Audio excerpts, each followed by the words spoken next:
questions for Jared Bednar? I guess just to start, you guys are traveling on Tuesday, so you guys jump right back into it. Is there a scenario where the guys who played in that gold medal game today maybe aren't in the lineup Wednesday with jet lag, time change, all that Possibly. stuff? Yeah. I guess just a electric game this morning. Just your thoughts. Yeah, great game. Great game.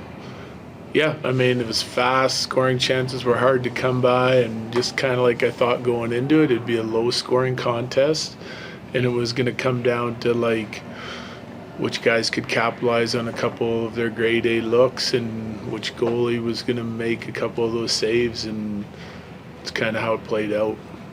What do you think of 3-on-3 overtime hockey? I don't love it. Like, I think, like in a tournament like that, because all the games are scheduled, like you have to try and end it somehow early on. But I think like for the medal rounds, I'd rather see it just extend 5-on-5. It's the time constraints that they have, trying to get a finish. It's the same for everyone. But I think like as a traditionalist, for me, I'd rather see it just go 5-on-5, kind of like the NHL does in the playoffs.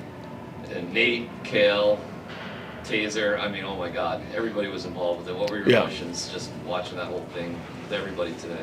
Well, I have mixed emotions because we also got Brock on the other side, and I want him to win too, right? So, I mean, they play the game, and it's decided by those guys. But, I mean, it's heartbreaking for, like, I'm a Canada fan, and they played a game that could have easily won it for them. They missed out on some, great opportunities, like, through the course of the second period, third period, and Hellebuck makes some saves, and they miss on a few, and it's a difference of, coming home with gold or silver, in my opinion. Some of the folks over there were because Nate had missed practice and things like that he's either dinged up or under the weather. Do you know kind of what his status is? I do not. No. You talked about the game on Wednesday, possibly sitting those guys, and thinking of that, like the schedule as a whole, 5 games in 7 nights, and then 27 and 50 something. Like, is there a possibility, like not just Wednesday, like this is something you're going to have to take day by day, or no? I'm definitely not doing that. No.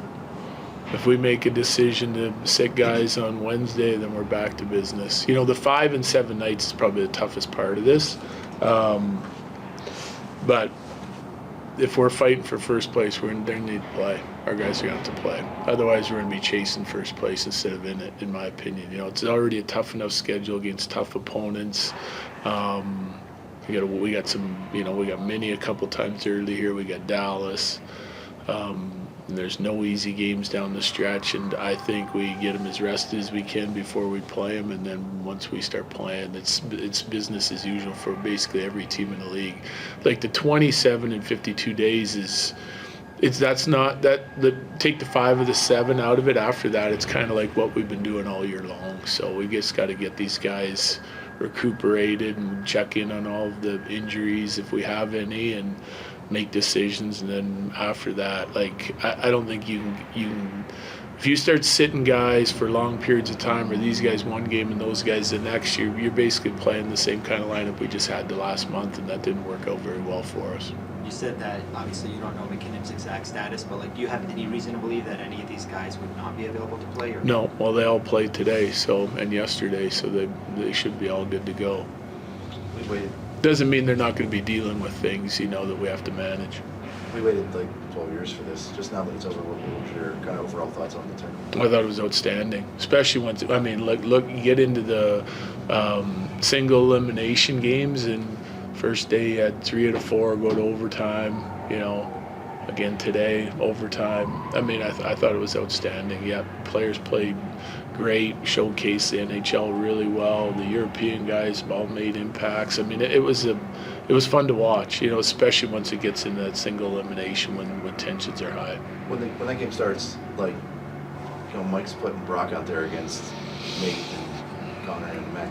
Like, just from your perspective, like, did you notice that right away? Like, oh man, like, Brock's going to get shifts against that super line, right? Yeah. They didn't. The U.S. didn't shy away from any of those matchups. They played Brock and Trocheck and Miller. Of course, Canada had the last change, right? So, they kind of sit in the driver's seat with the matchups they like. But both teams are deep. I look at both those teams, and right away, I'm just like, yeah, this is going to be a close game. It's going to come down to who finishes off a chance or two, and I think you could play best of 7 and it's likely going 7 games, and still going to come down to that 7th game and who finishes off a chance or two and who makes a save or two. So many of your guys in that tournament played so well, whether Yeah. it was Arturi or Martin or whomever. Does that have any bearing on when they come back in your guys' final stretch run here? Does that give them any momentum, do you think? It's hard to say. I think they're all those guys that win are confident in what they do and are really consistent at what they do. Does it spark them a little bit? And maybe, some guys like Kivy had a great tournament for the Finns, and can that give them a little confidence coming into this thing? Those guys were played and deployed very similar to the way we do it here. So I think it's more probably for a lot of those guys, it's just kind of business as usual, like going out and making the most of their ice time, and then they're relied upon heavily in that tournament, though, on all different teams. Marty and then the Canadians and Brock would have had a little bit of a different role with the U.S., but I think it's a great experience for those guys. We're coming home with a lot of medals, and I think it should be a positive for our team. When you see the pace that the game is being played at today and the intensity, I'm sure that it's already, you guys are getting ready to ramp up things here for this last little stretch, but does that make it a little bit easier to point at that and be like, yeah, that's the level that we need to get to by May 1st or April 1st, whatever it is? Yeah, it can. I don't know that's the be all end all. Like, I think that the players get back here, they get invested in what we're doing and what we're trying to accomplish, and that just kind of takes care of itself. Like, every game's going to get more important as we continue to play here. And like I said, we got some big games coming out right away in the next 10 days against opponents that are trying to track us down. So those will be big games. Intensity will be up right away. For the guys that were in the Olympics, they were just playing at that level, so it should be easy for them. And we're trying to do everything we possibly can with a small group over these 5-6 practice days to try and get all of our other guys up to the same speed. Thank you. Thanks, Coach. Thanks, Coach. Appreciate it.